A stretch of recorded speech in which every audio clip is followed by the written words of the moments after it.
আমি আর আমার বাবা আনসারি শ্বশুর বাড়িতে গেলাম। নাউদুহু, আমার আনসারি শ্বশুর, ওই শ্বশুরকে আমি দেখতে গেলাম। অসুস্থ শ্বশুরকে সুস্থতা করার জন্য গেলাম, সেবা শুশ্রূষা করার জন্য গেলাম। যাওয়ার পর তার সামনে আমরা বসা। হাদরাতিস সালাহ, নামাজের সময় যখন হয়ে যায়, আমরা সুস্থ মানুষ অসুস্থ মানুষের সামনে বলা, এক একজন এক এক কথা বলতেছি আমরা। নামাজের সময় যখন হয়ে যায়, আমার শ্বশুর পরিবারের কাউকে ডাক দিয়ে বললেন, ইতুনি বিল ওযু, ওযুর পানি আনো। অসুস্থ ব্যক্তি, উনি বলতেছে ওযুর পানি আনো। লিউসাল্লিয়া ফাস্তারিহা, ওযুর পানি আনো, ওযু করে আমি নামাজ আদায় করে প্রশান্তি অর্জন করতে চাই। কে বলতেছে? সুস্থরা না অসুস্থ ব্যক্তি? তো উনি বলেন, ফানকারনা যালিকা আলাই, আমরা তাকে বললাম, আরে আপনি এই মুহূর্তে নামাজ তো একটু বিলম্বে পড়লেও সমস্যা নেই, আপনি তো অসুস্থ। সাহাবা জবাব দিলেন, নামাজের সময় আর বিলম্ব করতে পারি না। সাহাবা বললেন, আমি আল্লাহ নবীকে বলতে শুনলাম, আল্লাহ নবী হযরত বেলালকে বলছে, বেলাল কুম তুমি দাঁড়াও, ফাকিম, আযান দাও, ইকামত দাও, ফারিহনা বিসসালাহ, আযান ইকামতের মাধ্যমে নামাজ দাঁড়ানোর ব্যবস্থা করো, নামাজের মাধ্যমে আমাদেরকে প্রশান্ত হওয়ার ব্যবস্থা করে দাও। নবীজি বললেন, নামাজের মাধ্যমে আমাদেরকে শান্তির ব্যবস্থা করো। বেলাল তুমি আযান দাও, আর আযান দিলে নামাজ পড়বো, নামাজের মাধ্যমে শান্তির ব্যবস্থা করো। এখন আমি আপনাদেরকে বলি, আমার নবী বলছেন নামাজে শান্তি, আমি আপনি মানুষরা বলছি অন্য কোথাও শান্তি। মানুষের কথা মানবো না আমাদের নবীজির কথা মানবো? তাহলে নামাজের মাধ্যমে আমরা শান্তি অর্জন করার চেষ্টা করবো। আল্লাহ তৌফিক দান করে। আজকে আপনাদের সবার থেকে আমি একটা কথা নিব, আগে হাদিসটা বলি এরপর কথাটা নিব। আবু দাউদ শরীফের 1319 নম্বর হাদিস, আন্নান নবিয়্য সাল্লাল্লাহু আলাইহি ওয়াসাল্লাম কানা ইযা হাযাবাহু আমরুন, আল্লাহ নবীর যখন কোনো পেরেশানি আসতো, ফাজা ইলাস সালাত, দ্রুত নামাজের দিকে দৌড়ায় যাইতেন, অথবা আরেক বর্ণনায় সাল্লাল্লাহু নবী নামাজের মধ্যে দাঁড়ায় যাইতেন। হাদিসের মাধ্যমে আমরা ওষুধ শিখতে পারলাম, যখনই আমাদের কোনো পেরেশানি আছে, প্রথমে কোনো আলেমকে বলবো না, ইমামকে বলবো না, খতিবকে বলবো না, মাকে বলবো না, বাবাকে বলবো না, পীর সাহেবকে বলবো না। পেরেশানি আসছে, আমার নবী সর্বপ্রথম নামাজে দাঁড়াইছে। আমাদের প্রথম কাজ পেরেশানি আসার পর কি করা? এরপর বলেন নামাজ আগে পড়েন 2 রাকাত নফল, অথবা যত রাকাত পারেন পড়েন, পড়ে আল্লাহরে বলার পর ইমাম সাহেবরে বলেন, খতিব সাহেবরে বলেন, মারে বলেন, বাবারে বলেন, প্রথমে বিষয়টা আল্লাহর সাথে শেয়ার করেন। সুবহানাল্লাহ, এটা আমাদের নবীজি আমাদেরকে শিখিয়ে দিয়েছেন। আমাদের নবীজি কোনো পেরেশানিতে পড়ছে তো সর্বপ্রথম নামাজ পড়ছে। আমি আপনাদের সবার কাছে জানতে চাই, বলেন আমাদের যেই কোনো পেরেশানি, ব্যবসায়ী পেরেশানি, মেয়েটা বিয়ে দিচ্ছে দেরি হচ্ছে, এই পেরেশানি, যেই কোনো পেরেশানি, বলেন সর্বপ্রথম আমরা কি করব? নামাজ পড়ব। আল্লাহ আমাদেরকে তৌফিক দান করেন। এ হলো 1 নাম্বার, নামাজ শান্তি। 2 নাম্বার, নামাজের উপকারিতা। নামাজ হলো আলো, নূর। কোন কালো মানুষ যদি নামাজ পড়ে, আল্লাহ তাকে আলোকিত বানায় দেয়। আবার বলছি, কোন কালো মানুষ যদি নামাজ পড়ে, আল্লাহ তাকে আলোকিত বানায় দেয়। সুন্দর মানুষ নামাজ পড়লে আল্লাহ তারে আরো সুন্দর বানায় দিবে।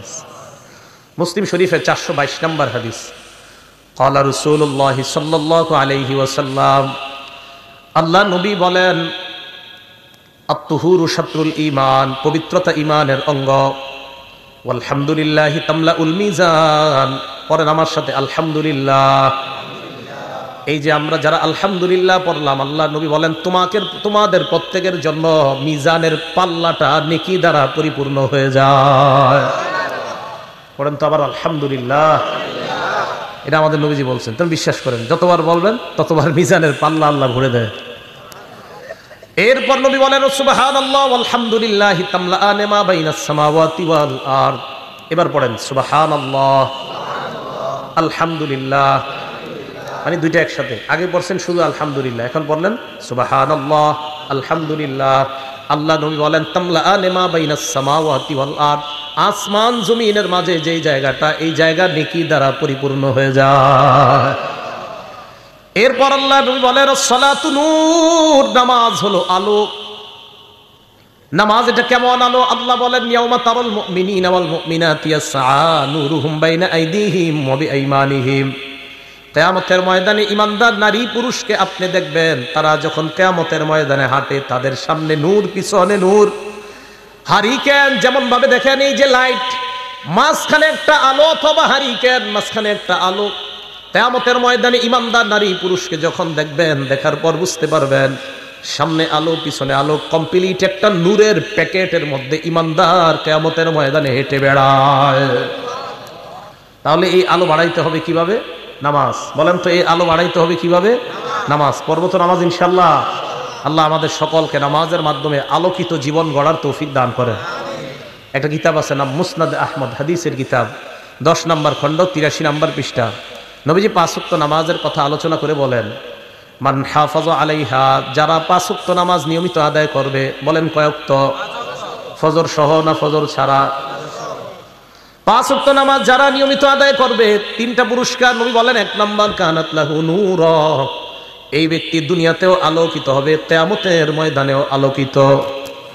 2 নম্বর বুরহানা, কিয়ামতের ময়দানে আমি আপনি যখন দাঁড়াবো এই নামাজ আল্লাহর কাছে প্রমাণ হিসাবে উপস্থিত হয়ে যাবে। 3 নম্বর নাজাত ইয়াউমাল কিয়ামা, কিয়ামতের ময়দানে জাহান্নাম থেকে মুক্তির সনদ হিসাবে নামাজ আল্লাহর দরবারে দাঁড়িয়ে যায়। ভাই নামাজ ছাড়েন না, 1 ওয়াক্ত নামাজ ছাড়বেন না। আজকে আমাদের মাহফিল শোনার খুব আগ্রহ, কিন্তু নামাজ পড়ার এই পরিমাণ আগ্রহ আমাদের নেই। এবং এই জায়গায় আশাবাদী সবাই নামাজ পড়ছেন, কিন্তু যদি বলি কারা পড়েন নাই তাও লোক পাওয়া যাবে, কিন্তু হাত তুলেন না।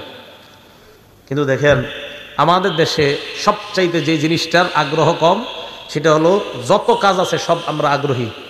হুজুর মিষ্টি বিলান আগ্রহী আছি, জিলাপি বিলান আগ্রহী, বিরিয়ানি দেন আগ্রহী, সিন্নি দেন আগ্রহী, মাহফিল করেন আগ্রহী, মাহফিলে টাকা দিব আগ্রহী, শুধুমাত্র নামাজে দেখেন না। আল্লাহ আমাদের সকলকে নিয়মিত নামাজ পড়ার তৌফিক দান করেন। পানি দিও।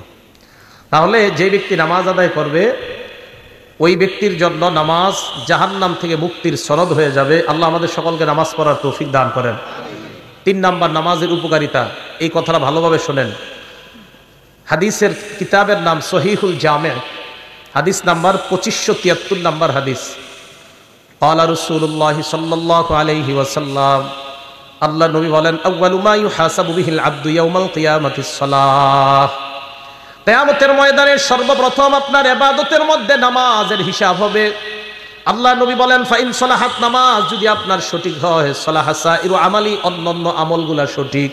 আবার বলছি, ওয়া ইন ফাসাদাত, নামাজ যদি আপনার অশুদ্ধ হয়ে যায়, ফাসাদাত সাইরু আমালিহি, আপনার অন্যান্য আমল সব অশুদ্ধ বলে বিবেচিত হবে। কিয়ামতের ময়দানে আপনার সর্বপ্রথম হিসাব হবে নামাজের।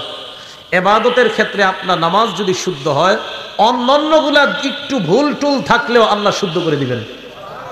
কিন্তু আপনার যদি নামাজই অশুদ্ধ হয়ে যায় কিয়ামতের মাঠে, না বান্দা নামাজ পড়তো না, দাবি করতো আমি নবীরে মহব্বত করি, 300 বার দুরূদ পড়ে ডেলি, কয়বার দুরূদ শরীফ পড়া ভালো না খারাপ? ভালো, কিন্তু নামাজ পড়ে না। উনি বলে যে আমি আমার ভিতরে নবীর প্রেম আছে, কিন্তু নামাজ পড়ে না। তো এই লোক কিয়ামতের ময়দানে সর্বপ্রথম নামাজের হিসাব হবে। নামাজ যদি শুদ্ধ হয় তার সব শুদ্ধ। আল্লাহ আমাদেরকে প্রতিনিয়ত 5 ওয়াক্ত নামাজ পড়ার তৌফিক দান করেন। নামাজ পড়বে নিয়মিত 5 ওয়াক্ত, আল্লাহ নিজ জিম্মায় তাকে জান্নাতে প্রবেশ করাবেন। দলিল আবু দাউদ শরীফ কিতাবের নাম, হাদিস নাম্বার 1420 নম্বর হাদিস। ক্বালা রাসূলুল্লাহ সাল্লাল্লাহু আলাইহি ওয়াসাল্লাম, আল্লাহ নবী বলেন, খামসু সালাওয়াত কাতাবাহুল্লাহু আলাল ইবাদ, 5 ওয়াক্ত নামাজ বান্দাদের উপর আল্লাহ ফরজ করেছেন। মান জাআ বিহিন্না, যে ব্যক্তি 5 ওয়াক্ত নামাজ নিয়মিত আদায় করবে, লাম ইউদাইয়্যা মিনহুন্না শাইআ, 1 ওয়াক্ত নামাজও নষ্ট করবে না। ইস্তিগফাফান বিহাক্কিহিন্না, নামাজের প্রতি অবহেলা অবজ্ঞা করে 1 ওয়াক্ত নামাজও নষ্ট করবে না। অবহেলা অবজ্ঞা কাকে বলা হয় ভালো করে শুনেন। আপনার বিবি আপনাকে বলল যাও নামাজে যাও, আপনি বললেন বারবার তুমি পেট পেট কইরো না, এত বেডের করবা না। বিবি আপনারে নামাজ যাইতে কয়, আপনি না থামো তো। এই যে থামো তো বললেন মানে অবজ্ঞা, অবহেলা নামাজ। কোন আলেম আপনাকে নামাজের দাওয়াত দিল, আপনি বললেন আরে যান, এত লেকচার দিয়েন না, জানতো, মানে অবজ্ঞা অবহেলা। তাবলিগের লোকেরা আপনারা দাওয়াত দিতে গেছে, তা আপনি তখন বললেন কি, আর জানতো প্রত্যেক সোমবার এসে খালি ডিস্টার্ব করেন, মানে গাছের 3 সোমবার বা শুক্রবার, এত জ্বালান কিনলে গে, তার মানে নামাজের প্রতি আপনার অবহেলা অবজ্ঞা।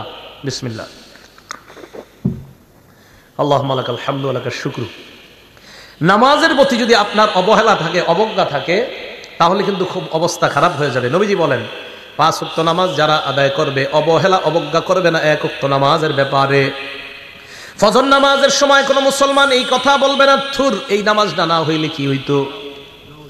হ্যাঁ, 4 ওয়াক্ত তো ঠিক আছে, ফজরটা না হইলে কি হইতো, অবহেলা, এমন কেউ বলবে না। 5 ওয়াক্ত নামাজ যারা নিয়মিত আদায় করবে, কানা লাহু আহদুন ইনদাল্লাহি আইয়ুদখিলাহুল জান্নাহ, আল্লাহর ওয়াদা 5 ওয়াক্ত নামাজ করে আমার কাছে তুমি আসো, আমি নিজ জিম্মায় তোমাকে জান্নাতে প্রবেশ করায়া দিব। নামাজ নিয়ে কবরে যান, আপনার কবর আলোকিত হবে। নামাজ ছাড়া কবরে যায় না, ঝামেলায় পড়বেন। নামাজ ছাড়া কবরে গেলে মাটি দুই পাশ থেকে আপনাকে এমন ভাবে চাপ দিবে, আপনার এই বুকের হাড্ডিগুলা একটা আরেকটার ভিতরে ঢুকবে। নামাজ ছাড়া কবরে যায় না ভাইও, নামাজ ছাড়া কবরে যায় না। আল্লাহ আমাদের সকলকে 5 ওয়াক্ত নামাজ পড়ার তৌফিক দান করেন। উপকারিতা নাম্বার 5, আমারে আপনারে আল্লাহ সৃষ্টি করছে অস্থিরতা দিয়া, অস্থিরতা। সূরা মাআরিজের 19 থেকে 23 নম্বর আয়াতে আল্লাহ বলেন, ইন্নাল ইনসানা খুলিকা হালুআ, মানুষকে সৃষ্টি করা হয়েছে অস্থির করে। মানুষ সৃষ্টিগতভাবে অস্থির, মানুষ জন্মগতভাবে তার মধ্যে অস্থিরতা কাজ করে। আল্লাহ পাক রব্বুল আলামিন বলেন, ইযা মাসসাহুশ শাররু জাযুআ, মানুষকে যখন কোনো অকল্যাণ স্পর্শ করে, জাযুআ, মানুষ উৎকণ্ঠিত হয়ে পড়ে। খারাপ সময় আসছে আপনার, তখন আপনার কিছুই ভালো লাগে না। ওয়া ইযা মাসসাহুল খায়রু মানুআ, তাকে যদি কোনো কল্যাণ স্পর্শ করে, যদি টাকা পয়সা হয়ে যায়, 5-10 তলা বাড়ি হয়ে যায়, মানুআ, তখন কৃপণ হয়ে যায়, দিতে চায় না। টাকা পয়সা হয়ে গেলে দিতে চায় না। তবে দেখেন, 1 অস্থির, 2 উৎকণ্ঠিত, 3 কৃপণ। আল্লাহ বলেন, ইল্লাল মুসাল্লিন আল্লাযীনা আলা সালাতিহিম দাঈমুন, যারা নিয়মিত নামাজ আদায় করে তাদের মাঝে এই 3টা স্বভাব থাকবে না। নামাজি যদি টাকাওয়ালা হয়, নামাজি যদি অর্থওয়ালা হয়, নামাজি যদি টাকাওয়ালা কোটি কোটি টাকার মালিক হয়ে যায়, আল্লাহ বলেন তার মধ্যে অস্থিরতা কাজ করবে না, উৎকণ্ঠা ভাব কাজ করবে না। যাকাত আদায় করলে কোনো ক্ষতি হওয়ার চিন্তা তার মধ্যে থাকবে না, কারণ সে নিয়মিত নামাজ পড়ে। নামাজ যে ব্যক্তি নিয়মিত পড়বে, তার 1 কোটি টাকা যাকাত যদি আসে, সে চিন্তা করবে না যাকাত আসছে, আল্লাহ টাকা দিছে, 1 কোটি টাকা যাকাত আসছে, তো কি হয়েছে, 1 কোটি আমি দিয়ে দিব। কে যে নিয়মিত নামাজ পড়বে তার মধ্যে এই পেরেশানিও আসবে না। 1 কোটি টাকা, এটা নামাজের ভিতরে এটা আসবে না। আরে আমি তো এরকম মানুষ চিনি যিনি 5 কোটি 10 কোটি 1000 কোটি টাকা যাকাত দেয়, এমনও মানুষ আছে। তাদের মধ্যে এটা কাজই করে না। কেন? কেন? নামাজ পড়ে নিয়মিত, এই নামাজ তার অন্তরের মধ্যে এই জাতীয় চিন্তা আনায় না। 1 কোটি টাকা তুমি যাকাত দিয়ে দিবা, এই চিন্তা তার মাঝে আসে না। কেন? সে জানে যে আল্লাহ আমারে দিছে, যাকাত আসছে, দিয়ে দিব আমি, বাস, এটা টেনশনের কি আছে। তাহলে নামাজি ব্যক্তি অস্থিরতা কাজ করে না তার মধ্যে। আল্লাহ আমাদের সকলকে নিয়মিত নামাজ পড়ার তৌফিক দান করেন।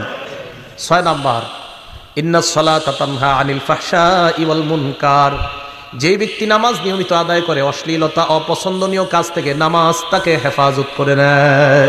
এটা একটু বুঝেন। এই আয়াত নিয়ে সবার অভিযোগ আছে, বিশেষ করে যুবকদেরও, এলাকার অনেক মুরব্বীদের অভিযোগ আছে। সূরা আনকাবুতের 45 নম্বর আয়াতে আল্লাহ বলছে, নিশ্চয়ই নামাজ অশ্লীলতা থেকে মুক্তি দেয়। মানুষের আয়াত নিয়ে অভিযোগ না, মানুষের অভিযোগ নিজেদেরকে নিয়ে, যে হুজুর আপনারা বলেন নামাজ নাকি অশ্লীল কাজ থেকে বাধা দেয়। কই, আমার ছেলে তো ডেলি নামাজ পড়ে, এরপরেও তো সে ফিরতেছে না। বলে না, আমার ছেলে ডেলি নামাজ পড়ে, তারপরেও তো সে ফিরতেছে না। আপনার ছেলে নামাজ পড়ে ডেলি, জানেন আপনি? না, ডেলি না পড়লেও জুমাটা পড়ে তো, 1 জুমা থেকে আরেক জুমা। তখন কথা কি হয়ে গেল, ফিরে গেল। কয় জুমাটা পড়ে 1 জুমা থেকে আরেক জুমা, তো পরে তো হুজুর 1 জুমা আরেক জুমা, মাঝখানে ওই জুমাগুলা তারে ভালো কাজ করাইতে পারে না। বুঝলেন? কোনো মানুষ যদি নিয়মিত 5 ওয়াক্ত নামাজ পড়ে, ভালো করে 5 ওয়াক্ত নামাজ পড়তে অন্তত 1.5 ঘন্টা সময় লাগবে, মোটামুটি ভাবে যদি পড়েন 5 ওয়াক্ত নামাজ 1.5 ঘন্টা। আচ্ছা বলেন তো, 6 দিনে 1.5 ঘন্টা করে হলে কয় ঘন্টা হয়? 9 ঘন্টা। 6 দিনে 9 ঘন্টা আপনি অশ্লীলতা থেকে মুক্ত আছেন, কারণ 9 ঘন্টা আপনি মসজিদে, ওই জায়গায় আপনি গুনাহ করবেন না। এই যে নামাজ আপনারে বাঁচাইতেছে। আচ্ছা, আজকে এশার নামাজ আপনি পড়তে আসলেন, খুব মন দিয়ে শোনেন। 25 মিনিটে এশার নামাজটা বললেন, পড়ার পর গেট দিয়ে যখন আপনি বের হবেন, একজন মুরব্বী আপনাকে বলে, ভাই একটু তালিমের মধ্যে বসো, বসার পর এরপর তুমি বের হবা। আপনার বন্ধু মসজিদের বাহিরে দাঁড়ায় আছে, কোথায় জানি আপনাকে নিয়ে যাবে। আপনার পছন্দ হইতেছে না, কিন্তু এলাকার চাচা মুরব্বীর কথাও আপনি ফেলতে পারতেছেন না। এই চিন্তায় আপনি তালিমের মধ্যে বসে গেলেন। বসে যাওয়ার পর আপনার মন না চাইতেও আপনি আরো 25 মিনিট বসলেন, নামাজ পড়লেন 25 মিনিট, আপনার মন না চাইলেও তালিমে বসলেন 25, কত হলো? দরজা দিয়ে বের হওয়ার সময় ইমাম সাহেবের সাথে সাক্ষাৎ। আরে আব্দুর রহমান, তুমি আজকে এতক্ষণ মসজিদে, কেমন আছো, কি অবস্থা? বন্ধু কিন্তু বাইরে দাঁড়ায় আছে। হুজুর ভালো তো। ইমাম সাহেব আরো 10 মিনিট নসিহত করছে, কয় ঘন্টা হয়ে গেল? এই 1 ঘন্টা কিন্তু আপনি চাইলেও গুনাহ করতে পারেন নাই। নামাজ আপনাকে অশ্লীলতা থেকে বাধা দেয়। আপনি নামাজ পড়েন, আপনি নিয়মিত পড়েন, কিভাবে যে আপনাকে বাধা দিবে আপনি চিন্তাও করতে পারবেন না। তাহলে বলেন তো, নামাজ যতক্ষণ আমরা মসজিদে আছি, অন্তত ততক্ষণ তো একটা ছেলে মসজিদে তার মোবাইলে সিনেমা দেখবে না, নাটক দেখবে না। তার মানে নামাজ তাকে অশ্লীলতা থেকে বাধা দেয়। তাহলে আল্লাহ আমাদেরকে এইভাবে যদি নিয়মিত আমরা নামাজ পড়তে পারি, এক সময় দেখবেন এই নামাজ আমাদেরকে অপছন্দনীয় আর অশ্লীলতা থেকে বাধা দিতে দিতে আল্লাহর ওলির খাতায় আমাদের নাম আল্লাহ লিখে দিবেন। এই গেল 6 নাম্বার। 7 নাম্বারটা একটু মন দিয়ে শুনেন, নামাজ আপনার আগের জিন্দিগির সব গুনাহ মাফ করে দেয়। বিসমিল্লাহ। এই ব্যাপারে আপনাদের সামনে আমি 5টা হাদিস বলি। 1 নাম্বার, মুসলিম শরীফের 428 নাম্বার হাদিস। এই হাদিসে রাসূল আকরাম সাল্লাল্লাহু আলাইহি ওয়াসাল্লামের সাহাবা উসমান গনি রাদিয়াল্লাহু তাআলা আনহুর গোলাম, উনি বলেন, সামি'তু উসমান ইবনে আফফান রাদিয়াল্লাহু তাআলা আনহু ওয়া হুয়া বিফিনাইল মসজিদি ফাজাআহুল মুয়াজ্জিন ইনদাল আস।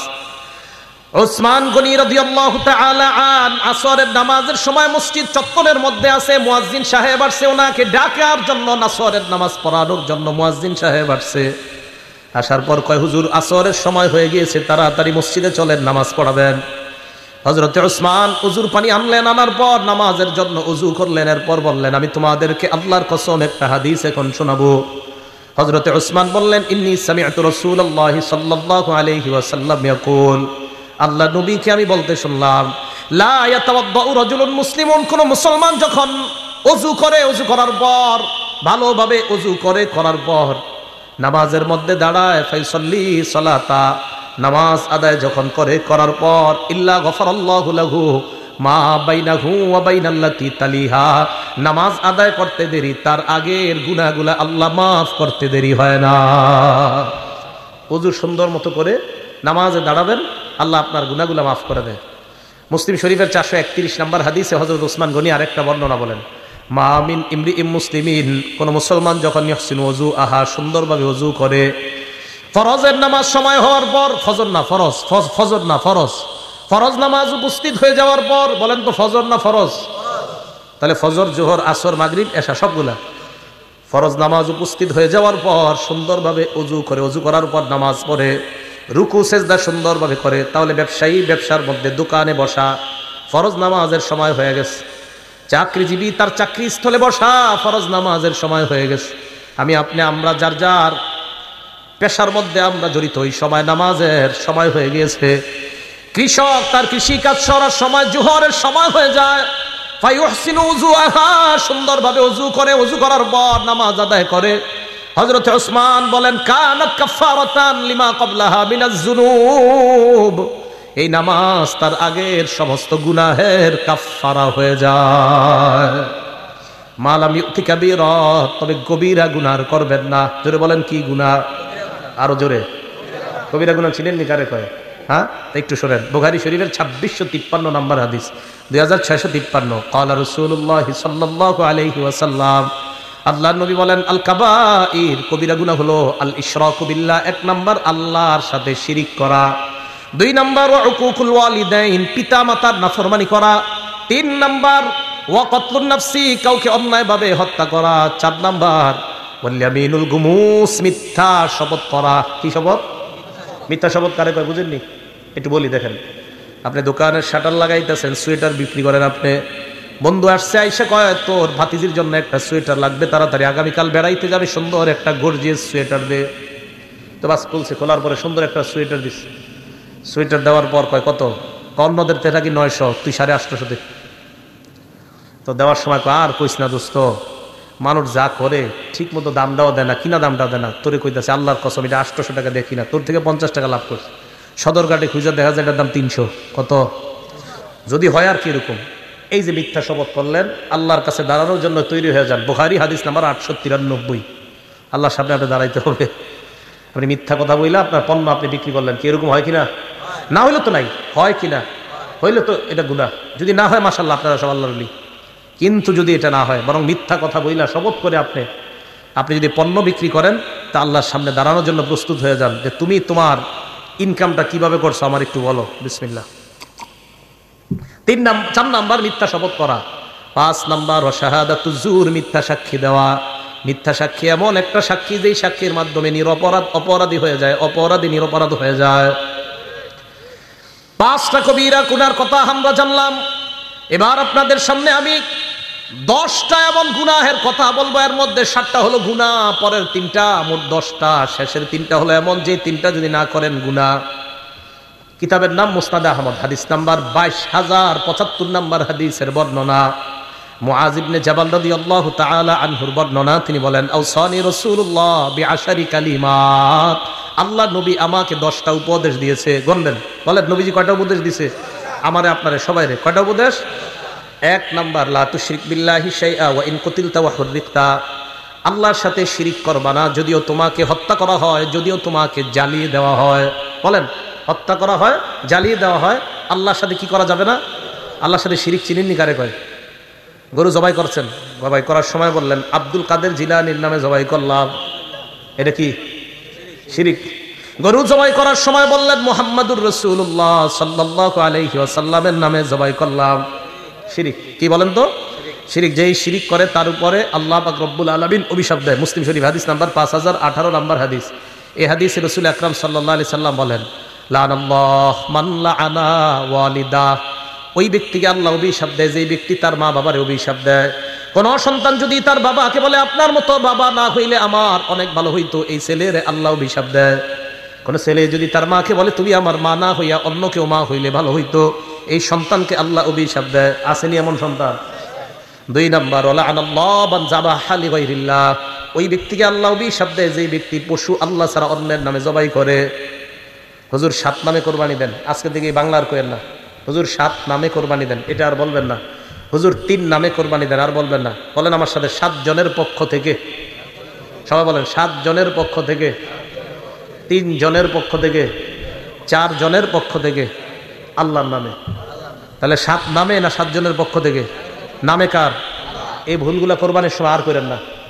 একজনের ছুরি নিয়ে দাঁড়ায় দেখো, হুজুর 7 নামে, আর বললেন না এটা। হুজুর 7 জনের পক্ষ থেকে, আল্লাহর নামে। মনে থাকবে তো?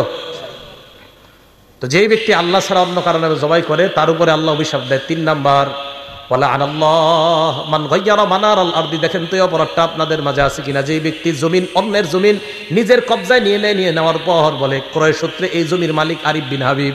আছে? অন্যের জমিন সামান্য, এই সামান্য একটু জমিন যদি আপনার আয়াতে নিয়ে বাস লিখে দিয়েছেন, ক্রয় সূত্রে এই জমির মালিক হাজি মোহাম্মদ অমক, তার উপর আল্লাহ অভিশাপ দিতে থাকে। আল্লাহ 24 ঘন্টা তার উপর অভিশাপ চলতে থাকে। সে হজ করছে 50 বার, কয়বার?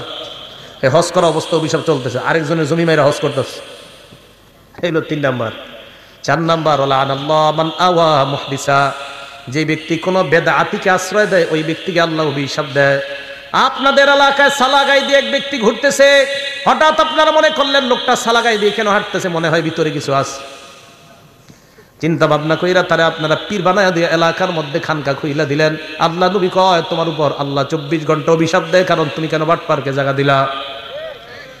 তাহলে শিরিক করা যাবে না। আবার আসেন আগের জায়গায়, নবীর 10 উপদেশ মনে আসেনি? ওখান থেকে এই হাদিসে আসলাম।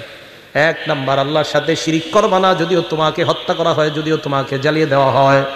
2 নাম্বার, ওয়ালা তাআক্কান্না ওয়ালিদাইক ওয়া ইন আমারাকা আন তাখরুজা মিন মালিকা ওয়া আহলিকা, তোমার মা বাবা যদি তোমাকে সম্পদ থেকে আলাদা করে দেয়, তোমাকে যদি ত্যায্য করে দেয়, মা বাবার নাফরমানি করবা না। ঘর থেকে বের করে দিছে, সম্পদ থেকে বের করে দিছে, তুই পাবি না সম্পদ, এরপরেও মা বাবার সাথে নাফরমানি করা যাবে না। এখন মা বাবা বের করবে কি? ছেলে মা বাবারে বের করে দেয়। 2 নাম্বার, তোমার মা বাবা যদি তোমাকে সম্পদ থেকে বের করে দেয়, ত্যায্য করে দেয়, তাও তুমি তোমার মা বাবার কি করবা না? নাফরমানি করবা না। 3 নাম্বার, এই 3 নাম্বারটা শুনেন, ওয়ালা তাতরুকান্না সালাতান মাকতুবাতান মুতাআম্মিদা, বলেন ইচ্ছাকৃতভাবে, বলেন 1 ওয়াক্ত ফরজ নামাজ ছেড়ে দিবা না। নবীজি বলেন ইচ্ছাকৃতভাবে 1 ওয়াক্ত ফরজ নামাজ ছেড়ে দিবা না। ফাইন্না মান তারাকা সালাতান মাকতুবাতান মুতাআম্মিদান, কেউ যদি 1 ওয়াক্ত ফরজ নামাজ ইচ্ছাকৃতভাবে ছেড়ে দেয়, তাকাদ বারিআত মিনহু জিম্মাতুল্লাহ, আল্লাহর জিম্মা তার থেকে উঠে যায়, ওই বান্দার দায়িত্ব আর আল্লাহ নেয় না। যা তোর যা মন চায় কর। 1 ওয়াক্ত ফরজ নামাজ যদি কেউ, সবাই মন দিয়ে শোনেন, 1 ওয়াক্ত ফরজ নামাজ যদি কেউ ইচ্ছাকৃতভাবে ছেড়ে দেয়, তার থেকে আল্লাহ জিম্মা উঠায় নেয়, তোমার যা মন চায় করো, আমি তোমার দায়িত্ব নিচ্ছি না। ভাই কথাটা খুব খুব খুব কঠিন কথা, বালিশে মাথা লাগায় চিন্তা করেন। 1 ওয়াক্ত নামাজ ইচ্ছাকৃতভাবে ছেড়ে দিলে আল্লাহ কষ্ট পায় আপনার উপর, আল্লাহ রাগান্বিত হয়। যা তোর যা মন চায় কর, তুমি দুনিয়ার সব পারলা, আর আমার জন্য নামাজটা পড়ার সময় তোমার যত অজুহাত, আমার কাপড় ঠিক নাই, আমার এই কাজ আছে, সেই কাজ আছে। মুসলমান দুনিয়ার সব করতে পারে, নামাজের সময় হাজারো অজুহাত দাঁড় করায়।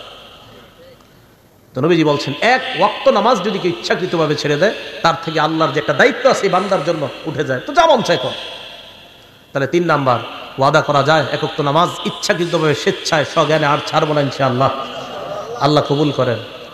4 নাম্বার, আল্লাহ নবী বলেন ওয়ালা তাশরাবান্না খামরা, মদ পান করবা না, গাঁজা খাইবা না, চিপায় চুপায় ইয়াবা টানবা না। কি টানবা না? ইয়াবা, গাঁজা। চিপা চুপায় বৈশা গাঁজা টানা যাবে না, ইয়াবা টানা যাবে না, মদ পান করা যাবে না। ফাইন্নাহু রাসু কুল্লি ফাহিশা, মাদক সমস্ত অশ্লীলতার দরজা খুলে দেয়। 5 নাম্বার, ইয়াকা ওয়াল মাসিয়া, গুনাহ থেকে বাঁচাও, নাফরমানি থেকে বাঁচাও। ফাইন্না বিল মাসিয়াতি হাল্লা সাখাতুল্লাহ, নাফরমানির মাধ্যমে আল্লাহর গজব দুনিয়াতে নেমে আসে। নাফরমানির কারণে আল্লাহর গজব দুনিয়াতে আসে। আমাদের বাংলাদেশের লোকেরা কি করে জানেননি? আল্লাহ আপনি করোনা না, আরো বেশি কিছু দেন, এরপরে আমরা নাফরমানি ছাড়বো না। আরো ভয়ঙ্কর কিছু দেন, আপনি যা মন চায় দেন, নাফরমানি ছাড়বো না। এর প্রমাণ এই গজবের পরেও আমাদের দেশে কিভাবে কোন দেশের নর্তুকি আইনা নাচানো হয়, যে আরো বড় গজব দেন, আপনি আরো বড় গজব দেন, সমস্যা নাই আল্লাহ, সমস্যা নেই। আর গজব যে আরো বড় আসবে, এটা আবু দাউদ শরীফের 4019 নম্বর হাদিসে নবী বলে দিয়েছে, গজব আরো আসবে, অপেক্ষা করেন।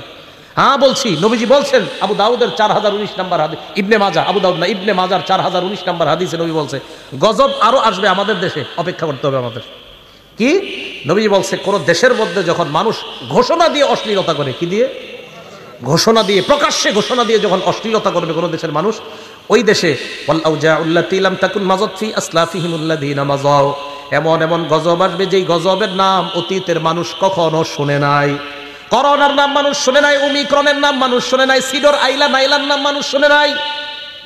তাহলে একের পরে এক নামে, এমন নামে গজব আসবে যে নাম আগে দুনিয়াতে ছিল না। এই জন্য দেখেন করোনার কারণে কত কোটি কোটি মানুষ বেকার হয়ে গেল।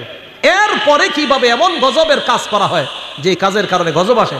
আমি তো মনে করেছিলাম করোনার পরে আমাদের দেশের 90% মানুষ মনে হয় নামাজি হয়ে যাবে, তাদের ধ্যান ধারণা সব পাল্টায় যাবে, কিন্তু না, গজবের ইলেকট্রনিক মিডিয়া আমাদের এই যুব সমাজ সহ পুরা বাংলাদেশ সহ গোটা দুনিয়াটাকে ধ্বংসের দ্বার প্রান্তে নিয়ে গেছে। যে গজব আরো দেও আল্লাহ, সমস্যা নাই, আরো অপরাধ করবো আমরা, তুমি দেও যেমন চায়। মানুষের ভাবসাব এমন অপরাধের। ওয়াইয়াকা ওয়াল মাসিয়া, 5 নাম্বার নবীজি উপদেশ দিলেন, নাফরমানি করো না, নাফরমানির কারণে আল্লাহর গজব আসে। মুসনাদে আহমদ একটা কিতাবের নাম, এই কিতাবের 26,638 নম্বর হাদিসে নবীজি বলছেন, ইজা যহারাতিল মাআসি ফি কওমিন, কোন এলাকায় যখন নাফরমানি ব্যাপকভাবে হবে, আম্মাহুমুল্লাহু বিআযাবিন মিন ইনদিহি, ওই এলাকার ভালো খারাপ সবার উপর আল্লাহ গজব দিবে। ভালো খারাপ সবার উপর। সাহাবারা কয়, হুজুর ভালো মানুষের উপর কেন দিবে?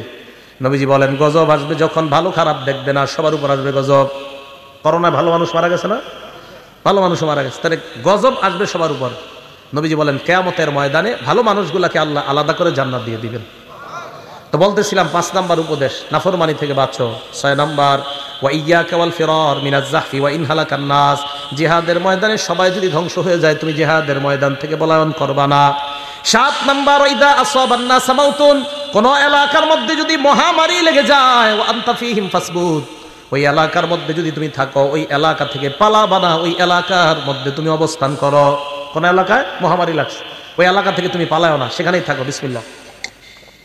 বিশ্ব স্বাস্থ্য সংস্থা ঘোষণা দিল, সারা পৃথিবীতে লকডাউন দিল, আর বলল কি, যে যেখানে আছে সেখান থেকে যেন বের না হয়। এটা বিশ্ব স্বাস্থ্য সংস্থার ঘোষণা কিছুদিন আগে। আমাদের নবী 1500 বছর আগে বলে দিছে এই ঘোষণা। তার মানে মুসলমানদের পক্ষ থেকে আমরা দাবি জানাই, ও অমুসলমান সম্প্রদায় যারা আছেন, পুরা পৃথিবীতে এই ঘোষণা আপনারাও মেনে নেন। আমাদের নবী মানুষদের মধ্যে সবচেয়ে শ্রেষ্ঠ গবেষক ছিলেন। না হয় কিভাবে বলে দিলেন, যেই দেশে মহামারী লাগবে সেখানেই থাকবে, সেখান থেকে বের হয়েও না। বিশ্ব স্বাস্থ্য সংস্থা এখন কইছে, আমাদের নবী 1500 বছর আগে। 7 নাম্বার, যেখানে মহামারী লাগে সেখানে থাকো, বের হয়েও না।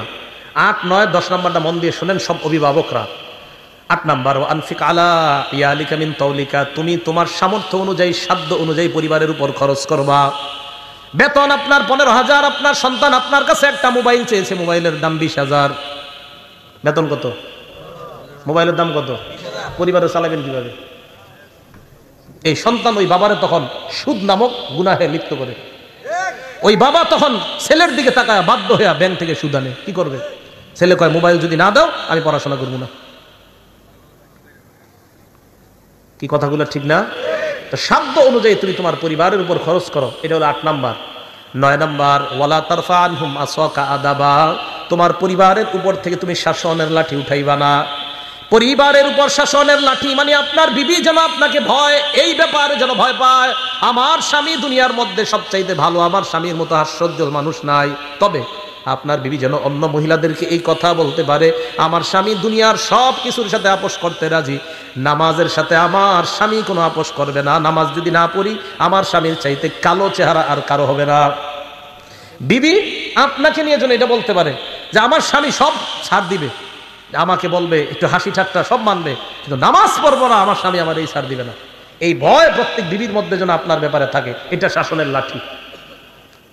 আপনার ছেলে মেয়েগুলা যেন ফজরের সময় কয়, এই তাড়াতাড়ি ওঠ, আব্বা কিন্তু লাঠি নিয়ে আসতেছে, এই আব্বা রাগ হয়ে যাবে, আরে আব্বা গালি দিবে, বকা দিবে। দেখেন এখন আমাদের মাঝে না এই শ্রদ্ধাগুলো আর নাই। হ্যাঁ, আগে আমরা দেখেন ওনারা, আপনারা যারা আছেন 10 বছর আগেও 15 বছর আগেও, আপনার বয়স যদিও 25-30, একটা ভয় কাজ করতে, এই আরে আব্বা রাগ করতেছে, ওঠ তাড়াতাড়ি ওঠ, ফজরের নামাজে চল। তার মানে বাবার প্রতি সন্তানদের একটা ভয়, এটা শ্রদ্ধা থেকে এই ভয়টা কাজ করতো। আমেরিকার বিশাল বড় লোক হয়ে যাওয়ার পরেও সন্তান বাবার সামনে যখন আসতো একদম বিড়ালের মতো নিচে দিয়ে তাকায়, কারণ আমার সামনে যিনি উনি আমার বাবা, আমি তার সন্তান। এই শ্রদ্ধাবোধগুলা নাই। জানেন কেন নাই? এই মিডিয়া, এই মোবাইল আমাদের বাবা আর সন্তানের এই শ্রদ্ধার সম্পর্ক নষ্ট করে দিচ্ছে। কেন জানেন? বাবা, সন্তান, স্ত্রী একসাথে বৈশা সিনেমা দেখে যে ঘরের মধ্যে, আপনি বলেন ওই সন্তান ওই বাবাকে কিভাবে শ্রদ্ধা করবে? করবে না। তাহলে 9 নাম্বার, সন্তান পরিবারের উপর থেকে শাসনের লাঠি বুঝে আসছে সবার। আপনার সন্তানরা যেন এই ভয় থাকে, এই শোন তাড়াতাড়ি নামাজে চল, নামাজে না গেলে আব্বা কিন্তু জি রাগ করবে। এই ভয় সন্তানদের মাঝে থাকাটা, এটা হলো শাসনের লাঠি। 10 নাম্বার, ওয়া আখিফুম ফিল্লাহি আযজা ওয়া জাল, তোমার পরিবারকে তুমি সব সময় আল্লাহর ব্যাপারে ভয় দেখাও। পরিবার যেন গুনাহ দিকে ধাবিত না হয়। তাদেরকে বলো মরণের পর 2টা ঠিকানা, একটা হলো জান্নাত আর একটা হলো জাহান্নাম। আমি আবার বলি একবারে, আপনারা দেখেন একটু মনে রাখতে পারেন কিনা। 1 নাম্বার, আল্লাহর সাথে শিরিক করা যাবে না। 2 নাম্বার, মা বাবার সাথে নাফরমানি করা যাবে না। 3 নাম্বার, ফরজ নামাজ ইচ্ছাকৃতভাবে ছেড়ে দেওয়া যাবে না। 4 নাম্বার, মাদক পান করা যাবে না। 5 নাম্বার, আল্লাহর নাফরমানি করা যাবে না। 6 নাম্বার, জিহাদ যদি কখনো ফরজ হয়ে যায়, জিহাদের ময়দান থেকে পলায়ন করা যাবে না। 7 নাম্বার, মহামারী কবলিত এলাকায় থাকলে ওই এলাকা থেকে পলায়ন করা যাবে না। 8 নাম্বার, সাধ্য অনুযায়ী পরিবারের উপর খরচ করা। 9 নাম্বার, পরিবারের উপর থেকে শাসনের লাঠি না উঠানো। 10 নাম্বার, পরিবারকে আল্লাহর ব্যাপারে ভয় দেখানো। টানলে ঘরে টানায় রাখবেন, এগুলা কাজে লাগবে। আমাদের নবীজির উপদেশ তো খুব কাজে লাগবে। দেখবেন খুব কাজে লাগবে যে আমাদের নবীর উপদেশ এগুলা। তখন আপনার ভিতরে একটা শ্রদ্ধা কাজ করে। আমি আরিফ বিন হাবিবের উপদেশ না, এগুলো নবীজির উপদেশ। এগুলো রাসূল আকরাম সাল্লাল্লাহু আলাইহি সাল্লাম আমাদেরকে বলছেন। বলেন দামি কথাগুলো না? আল্লাহ আমাদেরকে আমল করার তৌফিক দান করেন। বলেন তো কোত্থেকে আসছে এই জায়গায়? মুসলিম শরীফের 431 নাম্বার হাদিস, যে হাদিসে হযরত উসমান বলছে নামাজ পড়লে সব মাফ, কবিরা গুনাহ করা যাবে না। এইখান থেকে এই কবিরা গুনাহগুলো জানলাম আমরা। মুসলিম শরীফের 440 নাম্বার হাদিস, এই হাদিসে রাসূল আকরাম সাল্লাল্লাহু আলাইহি সাল্লাম বলেন, as-salawatul khams, 5 ওয়াক্ত নামাজ। ফজর পড়ছেন, জোহর পড়ছেন, আসর পড়ছেন, মাগরিব পড়ছেন, এশা। দেখেন নামাজ ফাঁকা, নামাজ ফাঁকা। মাঝখানে আপনার কিছু ভুলভ্রান্তি হয়ে গেছে, পরের নামাজটা পড়ার কারণে আগের গুনাহগুলো মাফ। বুঝে আসছে না সবার? এবার আল্লাহ নবী বলেন, ওয়াল জুমাআতু ইলাল জুমআহ, এক জুমা থেকে আরেক জুমা, মাঝখানে তুমি সালাত আদায় করছো, সব করছো, এরপরেও কিছু গুনাহ তোমার রয়ে গেছে, এখনো মাফ হয় নাই। 5 ওয়াক্ত নামাজও পড়ছেন, সব করছেন। এরপরে আল্লাহ কয় ঠিক আছে তো এখনো তোর সুযোগ, জুমার নামাজটা আদায় করলেন, আগের ওই নামাজও পড়ছেন, সব করছেন, এরপরেও কিছু গুনাহ এখন আটকে আছে। আল্লাহ নবী বলেন জুমা পড়লা, আগের গুনাহগুলো মাফ। করতে করতে আপনার বছর শেষ হয়ে গেছে, রমাদান ইলা রমাদান, এক রমজান থেকে আরেক রমজান এসে গেছে। মাঝখানে আপনি নামাজ ছাড়েন নাই, জুমাও ছাড়েন নাই, সব আপনি করছেন, এরপরে আপনার কিছু অপরাধ এখনো জুইলাস। নামাজ পড়ছেন, অপরাধ তো অনেক মাফ হয়েছে, জুমা পড়ছেন মাফ হয়েছে, কিন্তু এখনো কিছু আছে। আল্লাহ নবী কয় রমজান মাস পাইলা, সুন্দরভাবে রমজান আদায় করো, আগের 1 বছরের সব মাফ। মুকাফফিরাতুন মা বাইনাহুন্না, আগের যা আছে সব মাফ। রমজানটা সুন্দরভাবে কাটানোর তৌফিক দান করেন। মুসলিম শরীফের 1409 নম্বর হাদিস, এই হাদিস রাসূল আকরাম সাল্লাল্লাহু আলাইহি সাল্লাম বলেন, মাসালুস সালাওয়াতিল খামসি কামাসালি নাহরিন জারিন গামরিন আলা বাবি আহাদিকুম ইয়াগতাসিলু ফীহি কুল্লা ইয়াউমিন 5 মাররাত। তোমাদের কারো বাড়ির দরজার সামনে একটা পুকুর আছে, প্রবাহিত পুকুর, প্রবাহমান একটা নদী আছে, এই নদীর মধ্যে তুমি 5 বার গোসল করলা অথবা উযু করলা। বলেন তো আমরা যদি আমাদের ঘরের সামনে একটা নদীর মধ্যে 5 বার গোসল করি, শরীরে ময়লা থাকবে?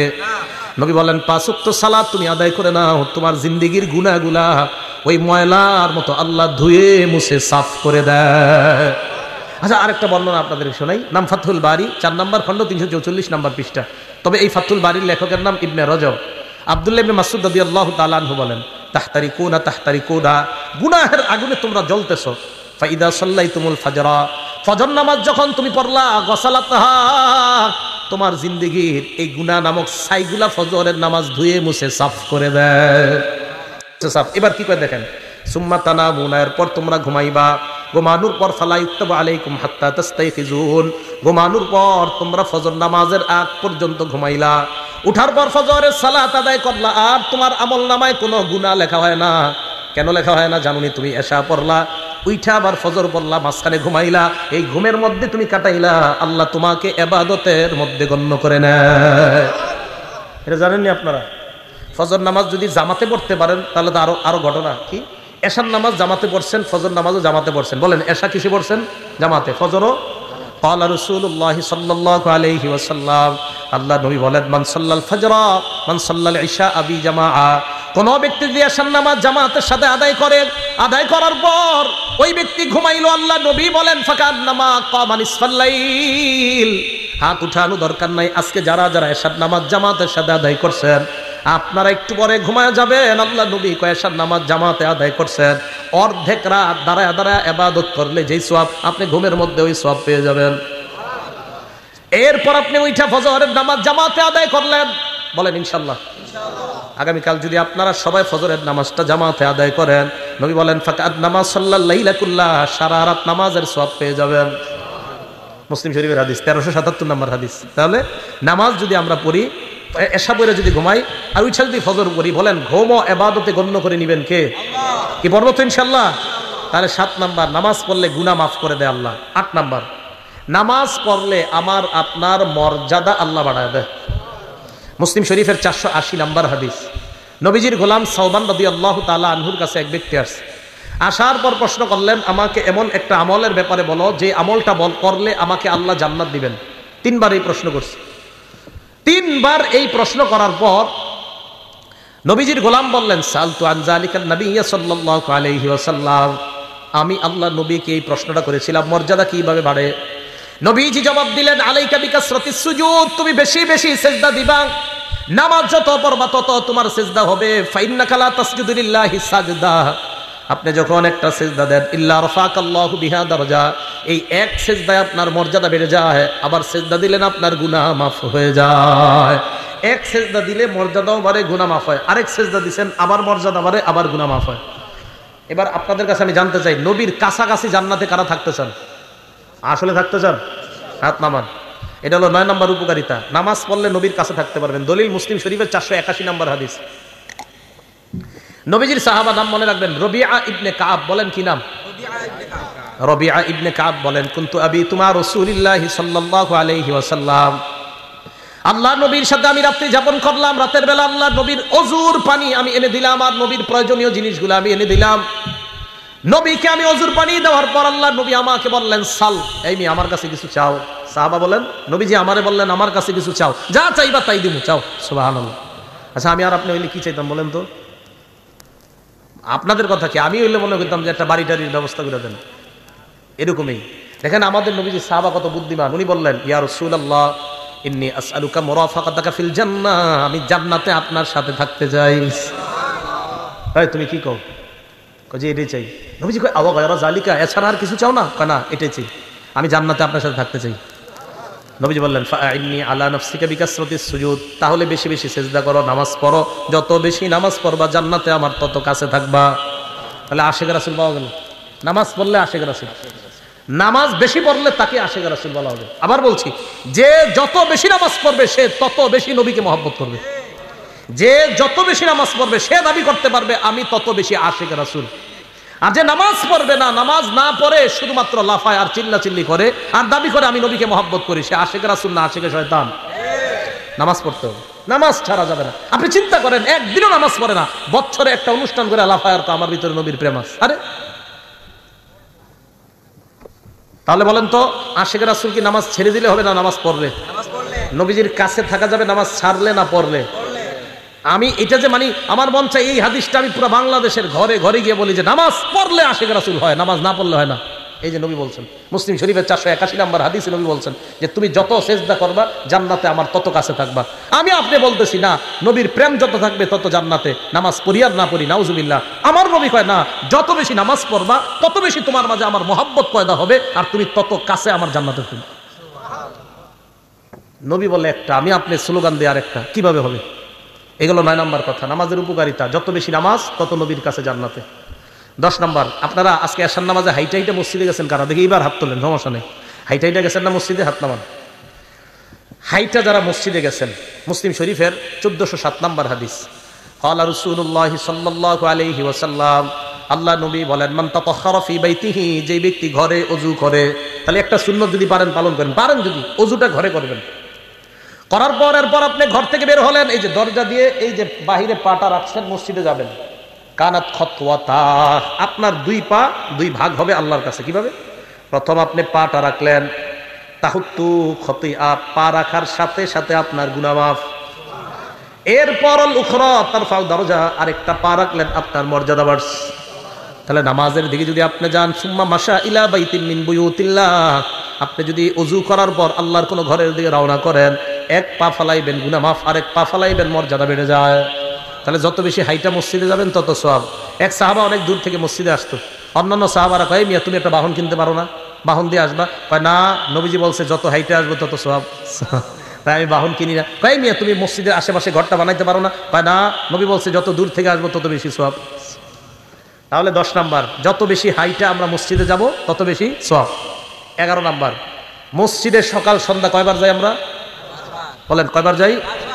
5 বার। বুখারী শরীফের 662 কত হয়? 600। আমি আবার এটা করাই প্রত্যেক মাহফিলে, এটি বলাই কেন জানে? চা স্টলের সামনে আমরা গিবত শেখাত না করে এমনি ঘুমু। হুজুর কালকে 662 কইছে, কয় কি? বুখারী শরীফের 662 নাম্বার। আমি চাইতেছি আমাদের মুসলমানদের কথাবার্তাগুলো এরকম হয়ে যাক, চা স্টলের সামনে বৈশা গিবত শেখায়তের পরিবর্তে এগুলা হোক যে বুখারী শরীফের হুজুর শিখাইছে 3-3-3-1 3331 নাম্বার হাদিস। কই জায়গায় কি কইছে?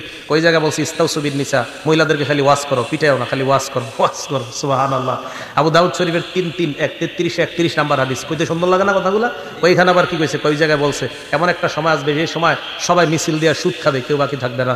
ডাইরেক্ট যদিও না খায়, সুদের হাওয়া সবার গায়ে লাগবে, নবীজি বলছেন এরকম। 3370 নাম্বার হাদিস বুখারী শরীফের। ওখানে আবার কি? ওখানে নবী দুরূদ শিখাই দিয়েছে। কোন দুরূদ? যেটা নামাজে পড়ি, সুবহানাল্লাহ, আল্লাহুম্মা সাল্লি আলা মুহাম্মাদ ওয়া আলা আলি মুহাম্মাদ। এই বিষয়গুলো আমি চাইতেছি মুসলমানদের মুখে মুখে চা স্টলের সামনে এইগুলো আলোচনা হোক, গীবত শেখায়ত না হোক। তো বলতেছিলাম বুখারী শরীফের 662 কত হয়? 600। বলেন না একটু, আমরা আলোচনা করি। 662 কত হয়? 662।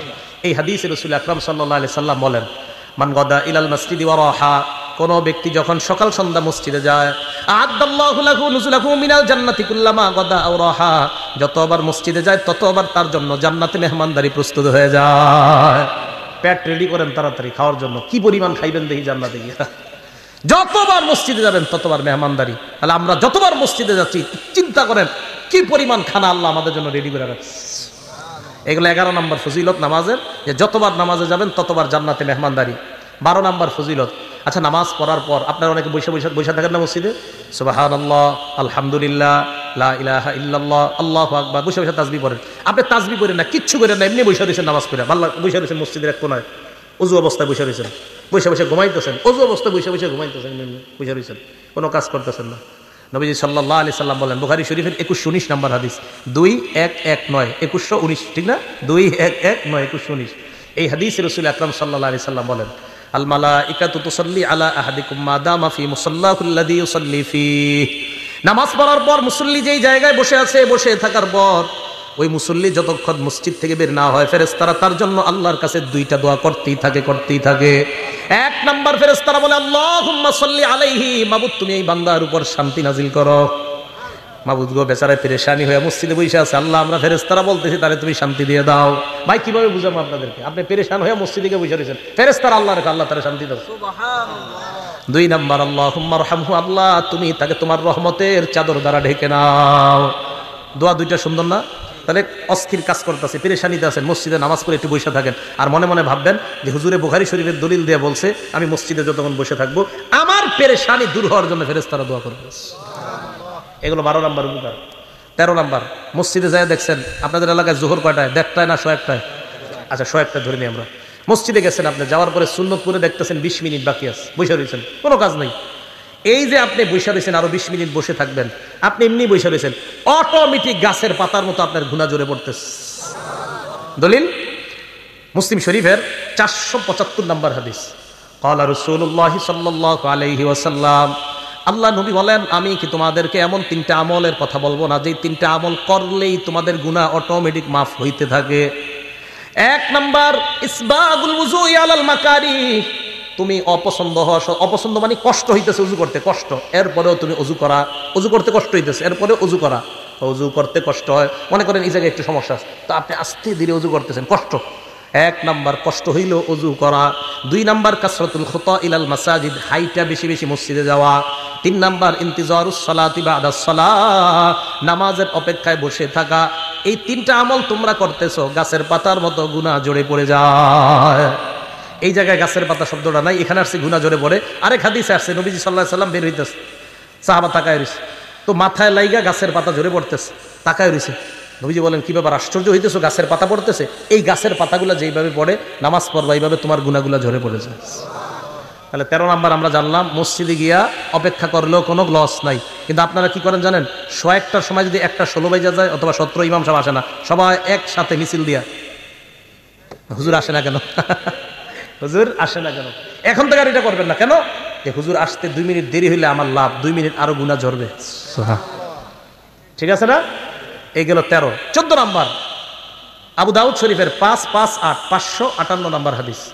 নবীজি সাল্লাল্লাহু আলাইহি সাল্লাম বলেন, ঘর থেকে যারা উযু করে বের হয়ে মসজিদে আসবেন, আসার পর নামাজে দাঁড়াইলেন, আজরুহু কাজরিল হাজ্জিল মুহরিম, ইহরাম বাঁধা অবস্থায় হাজী সাহেব হজ করলে যে সওয়াব, আপনি ওই সওয়াব পাবেন।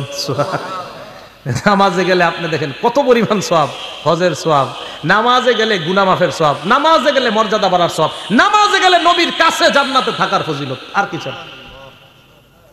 মানুষ বুঝে না, মানুষ দুনিয়ার সব করে নামাজ ছাড়া। বিশ্বাস করেন, আমাদের সব সুন্দর নামাজ ছাড়া।